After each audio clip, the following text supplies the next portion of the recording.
Hello friends, मैं अर्चना आज आपके लिए लेकर आई हूँ एक नया टॉपिक जिसका नाम है facts, myths and misconceptions about intellectual disability, यानी बौद्धिक अक्षमता के बारे में तथ्य, मिथक और भ्रांतियाँ। इस वीडियो में आज हम जानेंगे कि बौद्धिक अक्षमता से संबंधित क्या क्या मिथक, भ्रांतियाँ आज भी समाज में मौजूद हैं और साथ ही इंटेलेक्चुअल डिसेबिलिटी से संबंधित तथ्य को भी इन भ्रांतियों के जरिए समझेंगे। चलिए एक एक करके जानते हैं तथ्यों और भ्रांतियों को।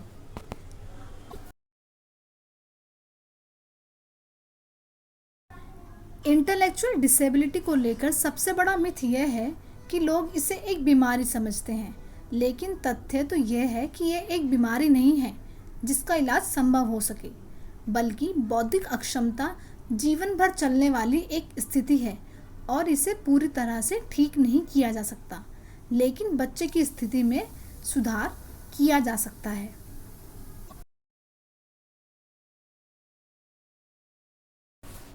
दूसरा मिथ है इंटेलेक्चुअल डिसेबिलिटी एक आनुवांशिक यानी जेनेटिक समस्या है। तथ्य तो यह है कि इंटेलेक्चुअल डिसेबिलिटी कुछ एक मामलों में ही आनुवांशिक कही जा सकती है, वहीं ज़्यादातर मामलों में ये बाहरी प्रभावों से होती है, जिनमें से कुछ की रोकथाम संभव है, जिसमें डिलीवरी के समय और बच्चे के जन्म के बाद हम कुछ कारणों की रोकथाम कर सकते हैं।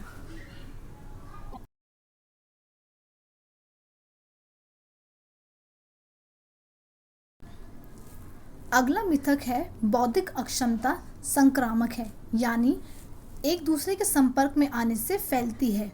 तथ्य यह है कि यह बिल्कुल गलत बात है। बौद्धिक अक्षमता किसी तरह के संपर्क से नहीं फैलती है। बच्चे के दूसरे बच्चों के साथ खेलने, खाना खाने या कोई भी एक्टिविटी करने से यह उनमें संक्रमण नहीं फैलाती है। बौद्धिक अक्षमता एक स्थिति है, कोई संक्रामक नहीं।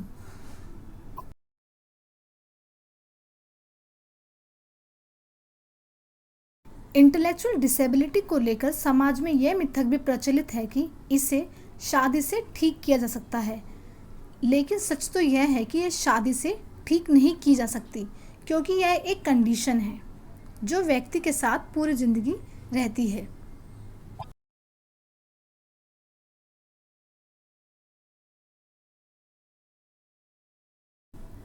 अगला मिथक है कि दवाएं और विटामिन बौद्धिक अक्षमता को ठीक कर सकती हैं, लेकिन सच ये नहीं है। बौद्धिक अक्षमता को ठीक करने के लिए ऐसी कोई दवा या टॉनिक नहीं है जो क्षतिग्रस्त दिमाग को पूरी तरह से ठीक कर सके, लेकिन कुछ स्थितियों में इन दवाओं से बच्चे की स्थिति में सुधार किया जा सकता है।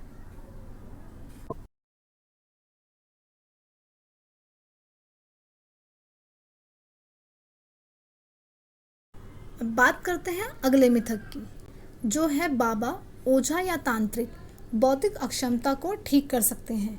यह मिथक ज़्यादातर गांवों, कस्बों, छोटे शहरों में प्रचलित होते हैं, लेकिन तथ्य यह है कि ये बाबा, ओझा या तांत्रिक बौद्धिक अक्षमता को ठीक नहीं कर सकते। ये सिर्फ पेरेंट्स को गुमराह करते हैं और उन्हें यकीन दिलाते हैं कि वे उपचार कर सकते हैं, लेकिन इस दावे का कोई सबूत या शोध आधारित वैध प्रमाण मौजूद नहीं है।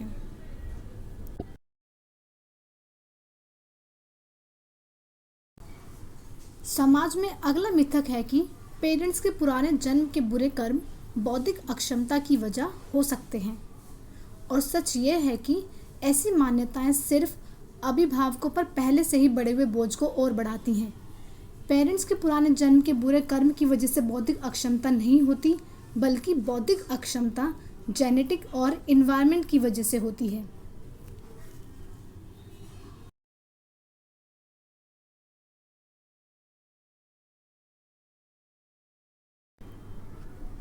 बौद्धिक अक्षमता को लेकर अगला मिथक यह है कि बौद्धिक अक्षम बच्चा नई चीज़ों को नहीं सीख सकता और उसका सीखना बहुत सीमित होता है, लेकिन तथ्य यह है कि बौद्धिक अक्षम वाले बच्चे भी चीज़ों को आसानी से सीख सकते हैं या कोई काम कर सकते हैं।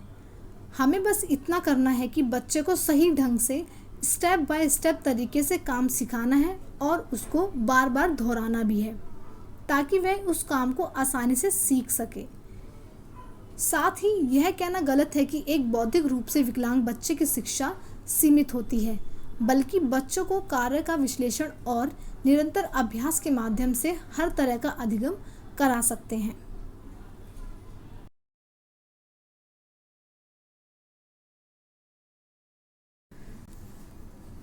पिछले बताए गए मिथक से यह मिथक भी संबंधित है कि बौद्धिक अक्षम बच्चों में पढ़ने और लिखने का हुनर नहीं होता और ना ही वह इस स्किल को सीख सकते हैं।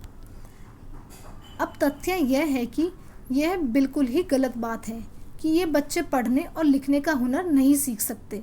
जैसा कि मैं पहले बता चुकी हूँ कि बच्चों को अगर हम स्टेप बाय स्टेप कोई चीज़ सिखाएंगे, उसकी प्रॉपर ट्रेनिंग शेपिंग करते चलेंगे, तो बच्चे को हर स्किल, चाहे वह पढ़ने का कौशल हो या लिखने का कौशल हो, सब सिखाया जा सकता है।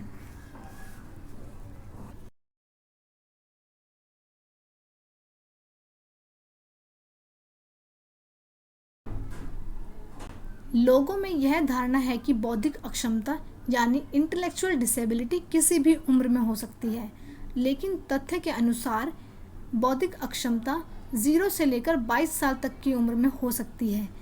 यह AAIDD यानी American association on intellectual and development disability के अनुसार बताई गई है।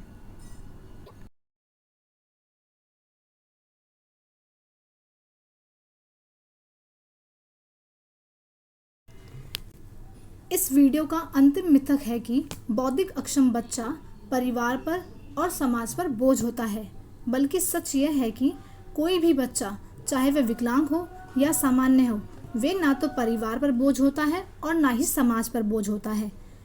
विकलांग बच्चे भी आत्मनिर्भर बनकर अपने जीवन को अच्छे ढंग से चला सकते हैं। बस ज़रूरत है तो इसकी कि हम उनके अंदर छिपे कौशल को जानें, समझें व इसमें उन्हें प्रवीण करें, ताकि वे इसका प्रयोग कर अपने जीवन को चला सकें। तो आज हमने इस वीडियो में बात करी बौद्धिक अक्षमता के बारे में तथ्य, मिथक और भ्रांतियों की। अगर आपको ये वीडियो पसंद आए तो प्लीज़ इसे लाइक, शेयर और सब्सक्राइब ज़रूर करें।